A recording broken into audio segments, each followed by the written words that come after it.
Please, just one bite. She said. The alien mother begged, then collapsed with her child in her arms. The desert world of Veleron 3 was never meant for people. It was a dumping ground, a planet the system abandoned after its minerals dried up, its atmosphere turned hostile, and its last settlers either fled or died. No cities, no colonies, just heat, rock, and dust storms. The wind here didn't whistle. It hit, hard and dry. It pushed fine red particles into every crevice, into eyes, lungs, skin. No clouds, just heat haze, broken terrain, nothing green. Nera Veluan, age 28, moved one step at a time across a cracked salt flat, her weight uneven, her knees buckling with each shift.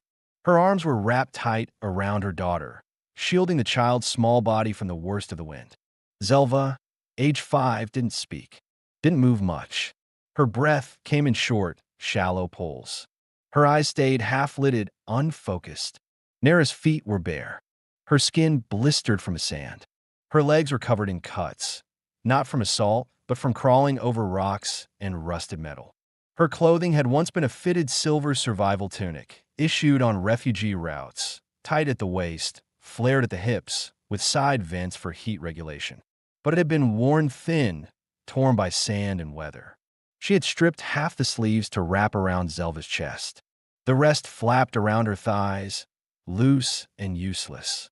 She had traded her boots 4 days ago for a flask of drinking water. The flask had gone dry yesterday. Her mouth was past dry now. Her lips cracked. Her voice rasped every time she tried to whisper to her child. But she kept whispering anyway. Just a little more. She had said those words maybe 30 times that day. Maybe more. Nera was not from this world. She had once worked in a shuttle hangar on Hesari Prime, married to a mechanic named Javen. They had been poor but together. They had one daughter, and for a while, a quiet life. Then came the war, the collapse, the fertility programs. When her husband tried to smuggle them out, falsified papers, half-paid smugglers, he got caught. Shot. She and Zelva were taken, but the processing center was overfilled. She escaped during a lockdown, grabbed her daughter, and vanished into the smuggler routes. She paid everything she had to a crew that promised refuge. They lied. They left her and Zelva here, on Veleron 3, with nothing but the clothes on their backs and half a canteen. She hadn't seen a ship, or a light, or a person in 5 days. Until now. A glint caught her near the ridge. It wasn't a trick of the light, too square, too solid. Nera narrowed her eyes against the wind. A shape sat low against the horizon. Angular. White hull. Solar fins partially deployed. A scout-class vessel. Not military. Civilian. Likely unarmed. She blinked, trying to focus. Her legs gave out. Her knees hit rock. Pain shot up her spine, but she clutched Zelva tighter and kept crawling. That ship means air. That ship means food. That ship means someone. The heat radiating off the flat ground was unbearable now. Her skin stung. Her eyes watered, but there were no tears. Her daughter gave a faint whimper. Just a breath. That was enough to keep her moving. As she crawled closer, the ship grew clearer. Single module. Compact. Clean but dusty. No visible insignia. A real ship. Not a hallucination. Nera stood up on instinct. Her legs shook. She held her child against her chest with both arms, wrapped in thermal shreds. Zelva didn't lift her head. She staggered to the hatch. Her right fist lifted. She knocked once. Then again. Soft. Weak. A long pause. A hiss. The hatch opened. Warm, artificial light spilled out across the red dust. Nera blinked hard and saw a man standing inside, backlit, tall, wearing a dusty gray jacket, rough trousers, boots. Stubble across his jaw. Eyes wide, frozen. Hands at his sides. Caught off guard. She opened her mouth. Her voice cracked. Please, even just one bite. Then her knees gave out, and she collapsed onto the metal floor, arms wrapped around her daughter, both unconscious. Adam Velen, age 33, was not a soldier, not a rescuer. He was a biosystems researcher assigned by a second-tier planetary contractor to study microbial life and post-collapse soil recovery. His ship was nothing special, A two-room, low-orbit lander with basic field gear, a self-sufficient galley, and enough medical tech to patch a broken arm. He had been on Veleron 3 for 2 weeks. Alone. The mission was standard. Land, catalog, extract samples, leave. He didn't expect company. When the proximity alarm chirped, he thought it was a bird. Or a sandcat. When it didn't stop, he checked the hatch camera. Static. Heat haze. He opened the door. Now he stood in the entrance, staring down at two shapes collapsed in the dirt. A woman and a child. Alien. The woman's skin was pale blue, scorched and cracked. Her hair, bright red and filthy, hung in ropes around her shoulders. Her arms were wrapped tightly around a much smaller body. He dropped to one knee. Shit. He touched her neck. Pulse, faint but there. Her skin was dangerously cold. Dehydrated. Emaciated. Her tunic barely held together. Old blood on the hip. And a scar, not just a wound. A brand. Fresh. The girl, Zelva, was even smaller than she looked. Her scarf was dirty, her hair silvery white, her skin almost bluish-green, cooler than her mother's. But she was breathing. She stared blankly past him. Her mouth opened slightly. No sound. Hey, Adam said softly. You're okay. I've got you. He scooped the child up and carried her inside, gently, like a fragile sample. She didn't struggle, just kept her wide, dark eyes fixed on her mother's body, still slumped at the door. Adam grabbed a survival blanket from the bench, wrapped the child, then went back for the mother. She weighed almost nothing. He carried her in, laid her flat across the heating pad, wrapped her up, and connected a hydration patch to her shoulder. Her eyes fluttered but didn't open. Zelva watched from her corner, silent. Adam knelt in front of her again. You thirsty? She blinked once. He brought a cup of warm, diluted broth, held it to her lips. She took a sip, coughed, tried again, swallowed. One breath, then another. He nodded. Good girl. She closed her eyes and leaned against the wall, breathing slow. Adam sat back. Watched both of them. No panic, just calculation. His thoughts moved fast. They don't belong here. They're fugitives. Maybe victims. Maybe both. Who left them here? Why? How the hell do I hide them? He turned off the ship's ID beacon, scrubbed the tracking logs, switched the comms to silent mode. The woman stirred, eyes twitching, breathing shallow. One arm moved, fingers clutching the blanket. Adam stood up slow. Hey, he said quietly. You're safe. You're on a ship. You passed out. Her eyes opened halfway, unfocused. Then she snapped alert. Zelva, her voice cracked. She's okay. She's right here. Warm. Federal. Nera turned her head, saw her daughter asleep on the bench, bundled, her chest rising and falling slowly. She breathed, not relief. Not yet, but something close. Her shoulders sagged. I didn't mean to be here. You're not in trouble. We had nothing. They left us. I thought, she stopped. Adam didn't push her. I'm Adam. She hesitated, then said, Nera.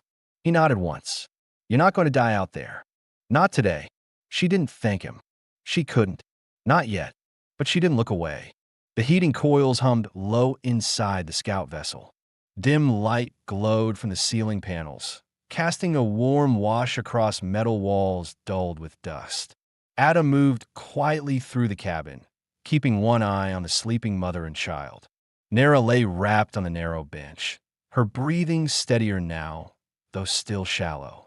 Zelva, bundled in a thermal blanket, had curled into the corner like she was trying to disappear into the fabric. She hadn't spoken since the broth, but she hadn't panicked. That worried Adam more than a scream would have. He crouched beside the console and keyed open a diagnostics menu. Medical readouts showed slow but stable recovery. Nera's hydration patch had taken. Zelva's blood sugar had climbed out of the danger zone. That was good, but their baseline levels were bad, especially for a child. He leaned back, running a hand down his face. He hadn't planned for this. His mission was simple: map fungal colonies along Veleron's crust and extract viable samples for food synthesis trials. 3-week assignment. No passengers. No complications. Then again, Adam had spent enough time in the outer systems to know how easily people became complications. He'd seen too many bodies dumped on transit moons, too many cargo holds filled with refugees the smugglers never planned to feed. He turned toward Nera again. The brand on her side was still raw. Someone had burned her not long before she arrived here.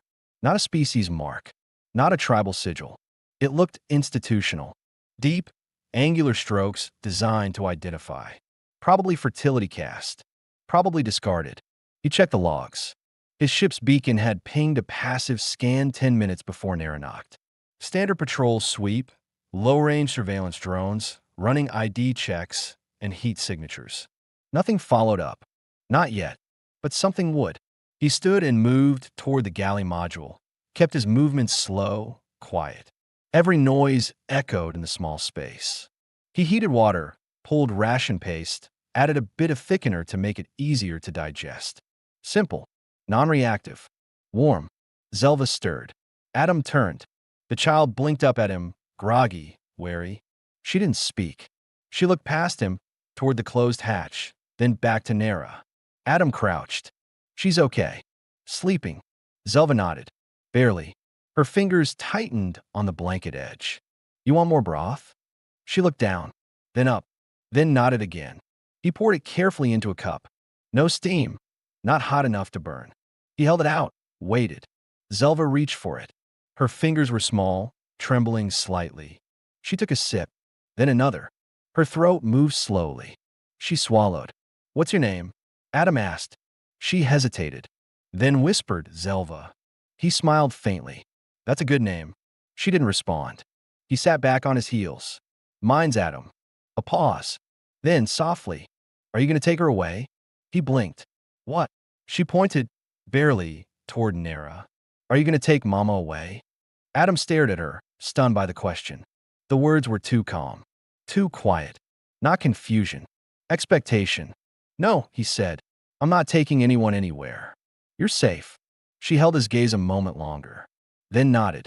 A single nod, like she didn't believe him, but wanted to. Nera woke 2 hours later. Not suddenly, not with a gasp or a jolt. She just opened her eyes and blinked slowly. Her hands moved first, checking her sides, her stomach, her clothes. Then she looked to the bench and saw her daughter. Zelva sat with her back to the wall, sipping broth. Still bundled. Nera sat up, fast, pain shooting through her ribs. She winced and reached toward the child. Zelva turned. Mama. Nera pulled her close, arms tight. Her fingers splayed against the back of Zelva's scarf, clutching it like it might disappear. Adam stepped back, letting the moment pass without interruption. After a long pause, Nera looked at him. You didn't separate us. No. You gave her food. Yes. You didn't ask anything. Adam shook his head. You passed out my door. I'm not here to interrogate people. She nodded once. Her eyes were sharp now. Still sunken, still exhausted but alert. Watching. Calculating. Where are we? South Ridge Zone. Mid-Hemisphere. Veleron 3. She exhaled. I didn't know where they dropped us. Smugglers. Nera looked down. No. Liars. She reached for the cup in Zelva's hands. Sip what was left. Her throat worked painfully. Thank you. Adam crossed his arms. You need more than broth. I got soft grain packs. Nutrients. Salt tabs. She nodded. We'll take anything. Zelva looked between them. Is it magic food? Adam smiled just slightly. Sort of.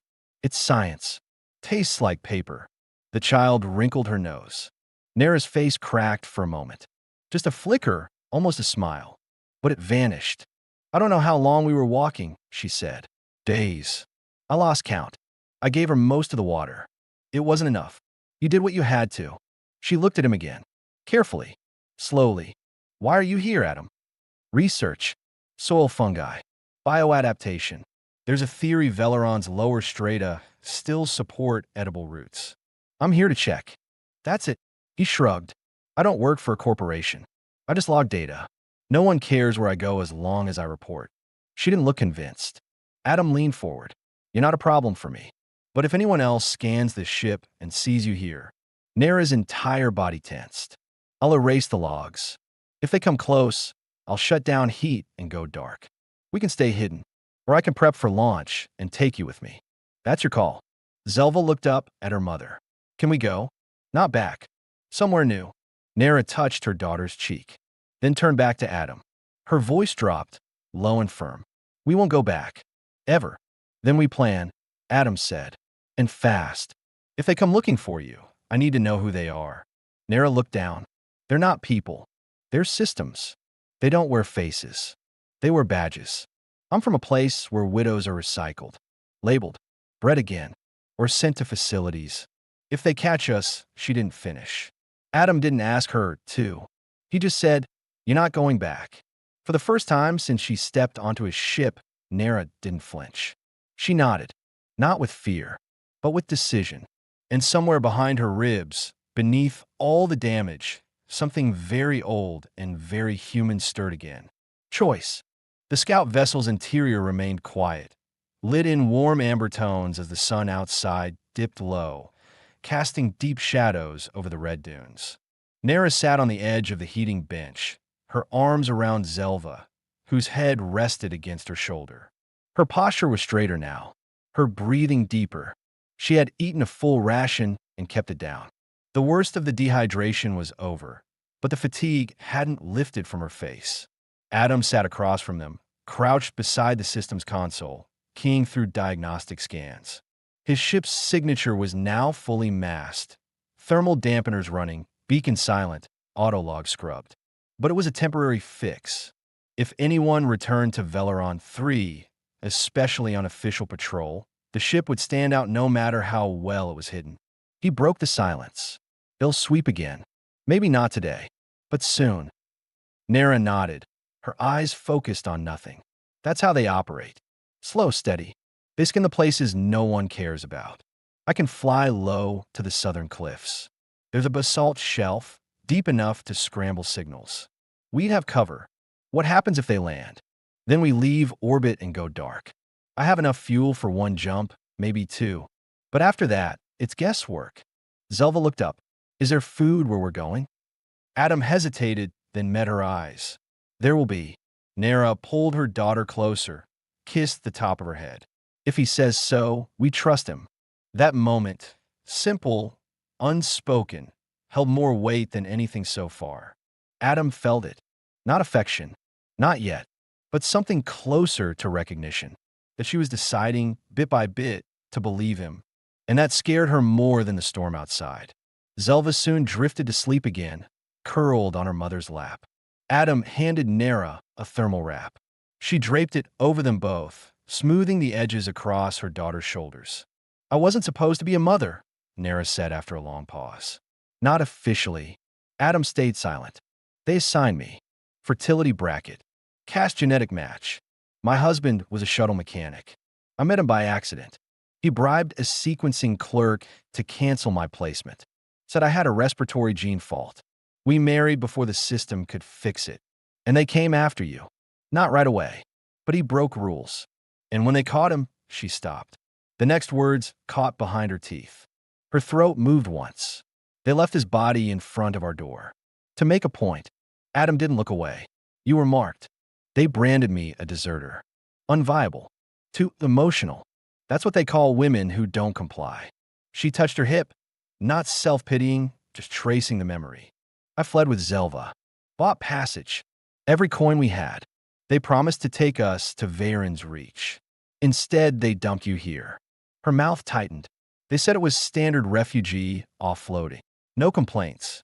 No witnesses." Adam exhaled slowly. His own voice had dropped without meaning to.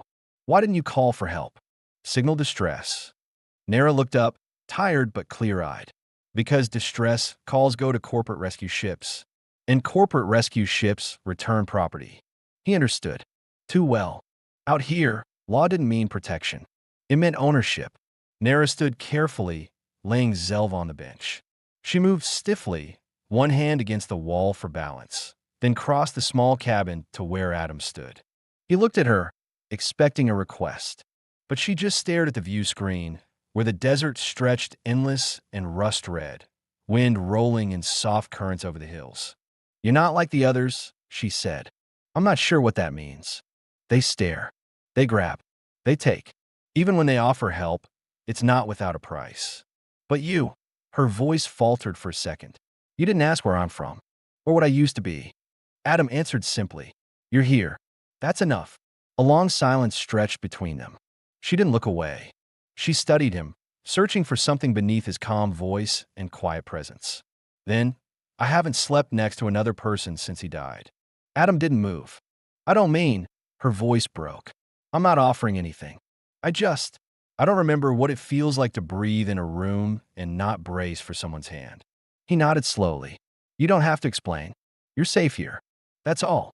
She turned back toward Zelva and sat again, brushing hair from her daughter's face. She's too quiet sometimes. I think she tries to disappear. She thinks if she's small, they won't notice her. She's young. She'll remember what warmth feels like. Nara looked over. Do you really believe that? Adam's answer was steady. I wouldn't be here if I didn't. Outside, the wind picked up. A soft tremor passed through the hull. Adam adjusted the shielding. Nara reached down and wrapped Zelva tighter. Then something changed. A low beep echoed from the console. Adam moved fast. Screen lit. Ping. Surveillance drone, he said. Orbital. Nara's hands gripped the bench.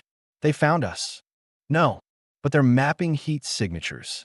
If they get closer, then go. Adam paused. If I fly now, we're marked. Our jump burns will show up. They'll trace the vector. Nara's voice was cold. Then make it count. Adam stared at her, then nodded once. He entered a flight path, disengaged stabilizers, and initiated the hover thrusters. The ship rumbled. Zelva stirred, whimpering softly. Nara held her close. The vessel lifted, sand blasting away from the landing struts. Wind slammed the hull. Adam gripped the control yoke and set a course west. Low altitude, shadowed route, hugging terrain. If he could make it to the basalt shelf, they'd vanish under the ridgeline. No signal, no heat plume, nothing but dust and stone. He didn't know how long he could protect them. But for now, here, in this moment, he had chosen. And so had she. Together, they moved into the red silence. The ship settled behind the basalt shelf just before nightfall. The descent had been tight, meters from sheer rock, riding low on half-burned thrusters, but Adam managed it. Now, the vessel sat wedged in a natural overhang, shielded by layers of black volcanic stone and the cold silence of Veleron's night. Inside, the lights dimmed automatically to night mode. A low blue glow filled the cabin. Adam adjusted the environmental controls, lowering heat signature output to near undetectable levels. Everything else, engines, scanners, auxiliary power, went dark except for life support. Nara sat on the floor, her back against the wall, knees drawn up. Zelva lay curled beneath a thermal blanket, a small bundle of pale limbs and silver hair, finally sleeping deeply for the first time. The hum of the engines had been replaced by stillness. It was almost too quiet. Adam stood at the navigation panel, watching the orbital map. The last drone pass had veered north. No return signal, no atmospheric disturbance. But he knew better than to relax. Patrol routes looped. Sectors changed. They would come back. He looked over his shoulder. You should sleep too. Nara didn't respond at first. Then she said, I don't know how anymore. He walked over and sat a few feet from her, keeping the space respectful. Close enough to talk, far enough not to crowd. She kept her eyes on the far wall. I used to lie awake, she murmured, waiting for the locks to click. The sound of boots. Someone with a file, a list, or a needle. There's no privacy in the centers. They schedule your body like it's a machine. Feed you protein paste. Track ovulation. Then they lecture you about duty to the species. Adam's voice stayed low. Is that where she was born? No, she said. Zelva was born outside the system. She was a choice. The last one I was allowed. He nodded slowly. You were right to run. Nara turned her head. Would you have helped me then?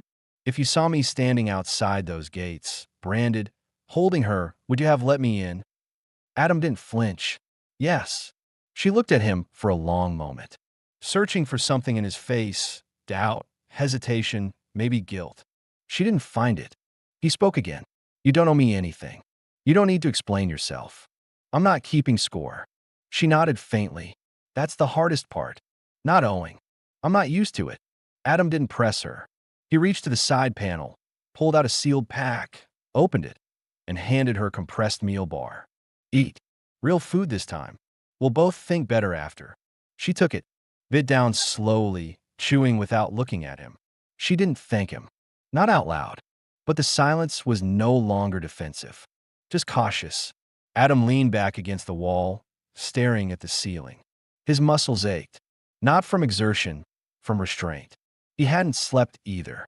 His mind ran constant calculations, fuel reserves, jump options, surveillance patterns. And yet, a strange calm had crept into him since they arrived at the cliff. Purpose was anchoring him. For the first time in years, he wasn't drifting alone. He was choosing to care. A faint noise broke the stillness. Mama. Zelva stirred, voice slurred. Nara moved immediately, kneeling beside her. I'm here, baby. Where are we? Someplace quiet. Zelva blinked, then looked past her mother at Adam. Is the human staying? Nara turned to him, then looked down at her daughter. Yes, he's staying. Zelva let out a slow breath, eyes closing again. Good. Adam exhaled through his nose, quiet, watching them. Nara lay down beside her daughter. She didn't sleep, but she rested. Her hand stayed on Zelva's chest, feeling every breath. Adam stayed on the floor until the child's breathing deepened. Then he stood, careful not to make noise. He moved to the rear module, sat at the console, and began logging an encrypted data block. Not for his employer, but for himself. Unlisted passenger encounter. Alien woman and child. Branded. Survival status. Critical improving. Decision. Extraction. Priority. Human life over protocol. He saved it. Deleted all previous logs. Then he leaned back, turned off the screen, and stared out the narrow window slit into the dead night. They were off-grid now. One signal trace away from being hunted. But the ship felt full. Not crowded. Just alive. And for the first time in years, Adam didn't feel like a passenger in his own story. He felt responsible, not for the past, but for what came next. Mornings came without sunrise on Veleron 3, just a subtle shift in ambient light as the storm-thick sky softened to a dim gray. Inside the buried scout vessel, the air was dry, filtered and faintly warm. Enough to survive. Enough to stay hidden. Day 3 under the basalt shelf began like the others. No alarms, no pings, no sky traffic. Still invisible. Still safe. Zelva stood barefoot near the water recycler, holding a cloth and cleaning her hands with focused care. Her arms were thin, but her fingers moved with more energy than before. Adam watched her from across the room, impressed by how quickly children adapt, how quickly they reclaim small rituals. Washing, touching, watching. Nara sat by the power panel, legs crossed, checking the battery regulator. She had insisted. She wanted to understand how the ship worked, how they were surviving. She asked questions now. Clear, technical ones. Not as a guest, but as someone preparing to stay alive. Adam answered every one. Calm, direct, without assuming. He didn't guide her hands. He let her learn by doing. You work salvage? He asked. Nara nodded. Dockside repair. Civilian hangars. I know backup systems better than primary ones. You've got good instincts. I had to, she said, standing up. It was the only way I could work around men who didn't think I belonged there. She moved stiffly still, but more confidently. She no longer flinched when the air vent cycled. No longer froze when a system beeped. Her body had stopped bracing for the worst. Zelva stepped toward them with the cloth, offering it to her mother. Your hands are dirty. Nara took it, crouched, and wiped her palms slowly. Thanks, sweetling. The girl smiled, a soft one brief, then looked up at Adam. Do you have any paper? He blinked. Paper? To draw. He opened a drawer, fished out an old NAV chart notebook, handed it over with a half-dry marker. Zelva took it with both hands like it was something sacred. She sat down cross-legged and started sketching, a circle first, then stick shapes. Nara watched her for a while, then looked over at Adam. She's quiet now, but it's not her natural state. I figured. She used to sing in the market. Wouldn't shut up. Made up songs about sand getting in her boots. Adam smiled faintly. I'd pay to hear that. Nara turned toward the main bench. She sat again, this time slower. Her body moved differently now, less defensive, more deliberate. I thought once we landed here that I'd have to trade something. That survival would cost me something I didn't want to give again. You don't owe me anything. She nodded. I know that now. She paused, then added, but it still feels strange. Being warm without being watched. Adam leaned back against the bulkhead. You are being watched, just not the way you're used to. She looked at him, serious. You don't want anything from me? I want you to be safe. That's all. Nara lowered her gaze for a moment, then stood again, slower, this time not out of weakness but purpose. She crossed the narrow room, stepped close to him. She was still barefoot, still in her patched tunic. But her eyes were calm, focused, not seeking approval, just certainty. She stopped in front of him. I'm not offering you payment, she said. I know. I'm offering you a choice. And I need to know if you want it. Adam didn't answer with words. He just stepped aside, gave her space, and waited. Nara stepped closer. Her hand reached for his, not fast, not shy. She placed it on her side, not where the tunic was torn, not where the scars were, but where her skin was whole. She held it there. No rush. No fear. This is mine now, she said, and I choose who I give it to. He nodded once. Then I'm honored. She leaned in. Not a kiss. Just contact. A slow, quiet rest of her forehead against his chest. Her breathing slowed. Zelva, across the room, looked up briefly from her drawing. She didn't say a word. She just smiled to herself and went back to sketching a circle, this time with 3 figures inside. No alarms sounded that night. No scans. No threats. Just the warmth of people who chose each other, not out of desperation, but trust. The stillness broke at 2:41 planetary time. A soft chime, low priority, barely audible, but not a system fault. Not a glitch. Adam was awake before the second beep. He slid out of his bunk without turning on the light, crossed to the console, and tapped the screen. Atmospheric disruption detected. Source: active heat trail. High altitude descent vector. He exhaled through his nose, jaw tight. Not a drone. A vessel. Small, fast, and controlled. Likely a patrol. From across the cabin, Nara stirred. She sat up, blanket falling from her shoulders, eyes sharp. What is it? Adam didn't sugarcoat. We've got a ship. 3 clicks out. Descent arc puts them near the southern basin. Nara stood immediately. Do they see us? Not yet. But we're inside their scan radius. If they sweep this ridge. She was already at the power junction, pressing fingers to the warm metal casing. Her body was steady, but her breath was quick. Can we move? Too risky. We launch now, they'll get a heat signature. If we wait, we might get boxed in. Zelva stirred under the thermal wrap. Mama. Nara crossed the room fast, kneeling. It's okay, love. Just stay quiet for now. The girl blinked, sensing the change in energy. Nara turned back to Adam. Options. We cut power and go silent. Or we run and draw them away. But if we run, we're burning our fuel window. I can't jump twice. We go dark and we wait. They might miss us. They won't miss us, Nara said. They never miss. Adam tapped the display. The ship was slowing now. No comms. Military pattern. Recon, not recovery. That meant one thing.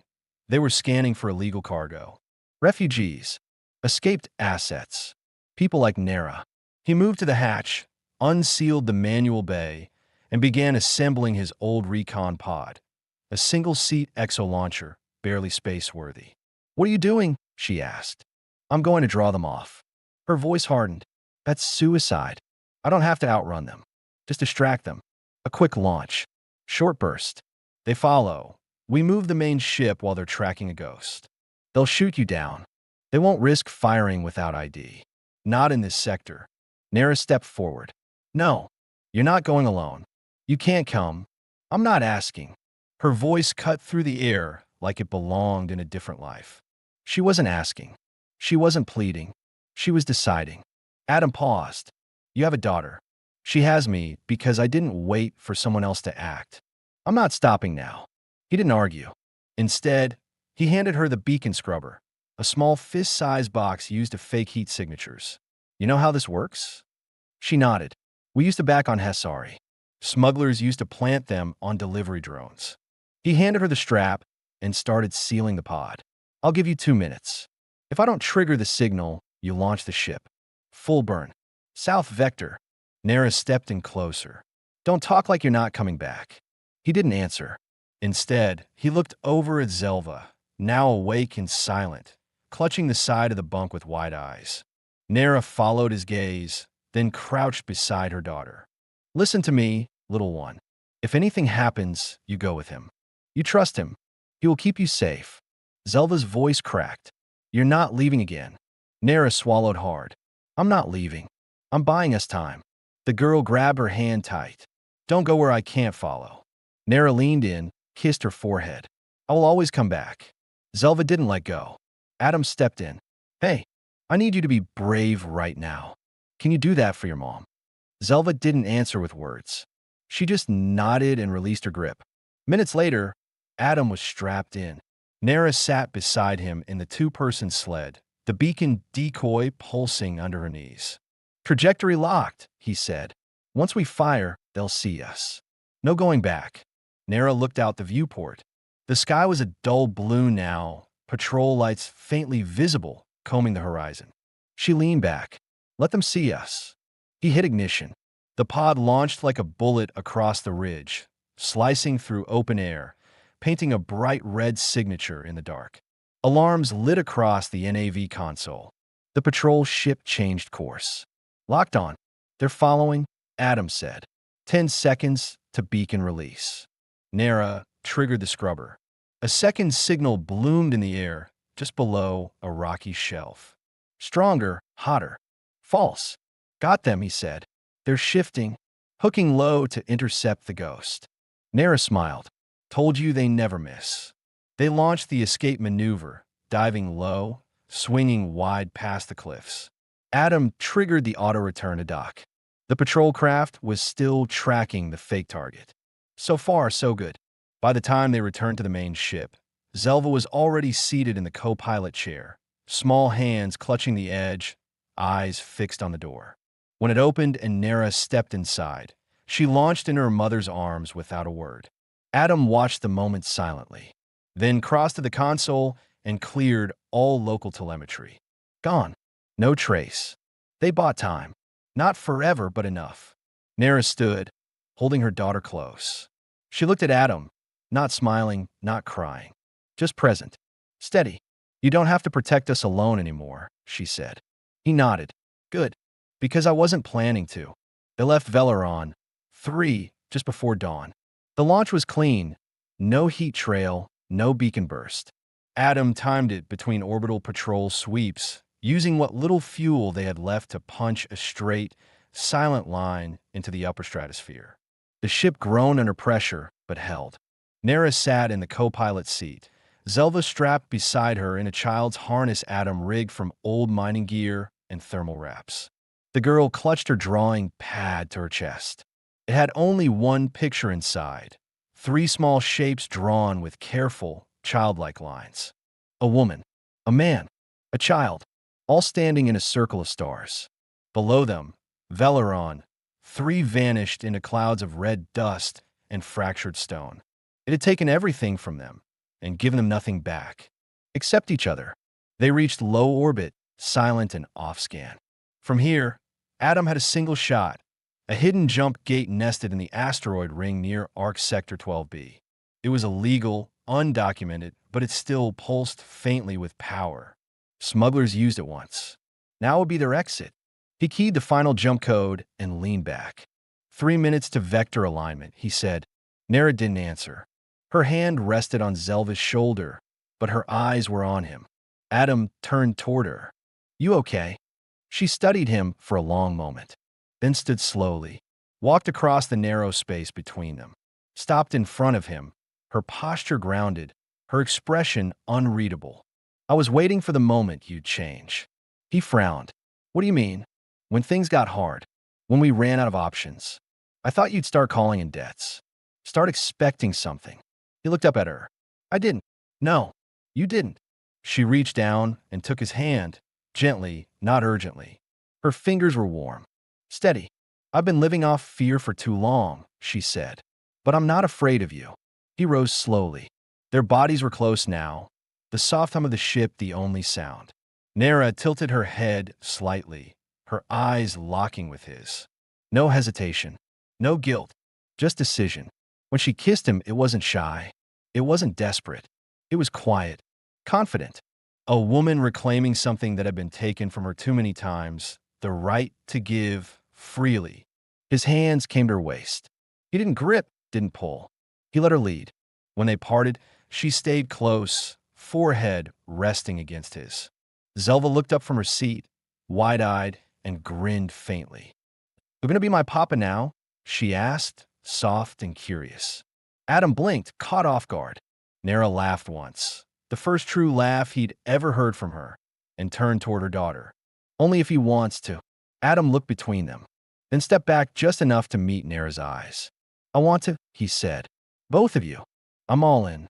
Nera exhaled, the tension in her chest breaking. For the first time in years, her shoulders dropped not from exhaustion, but from peace. A soft chime echoed. Jump alignment confirmed. The console read. Adam turned, keyed the ignition, and locked their heading. The stars bent.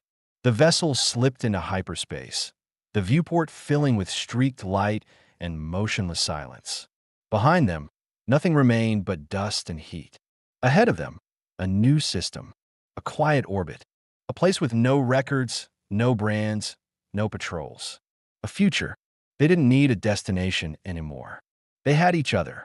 Months later, the stars outside the viewport no longer looked cold.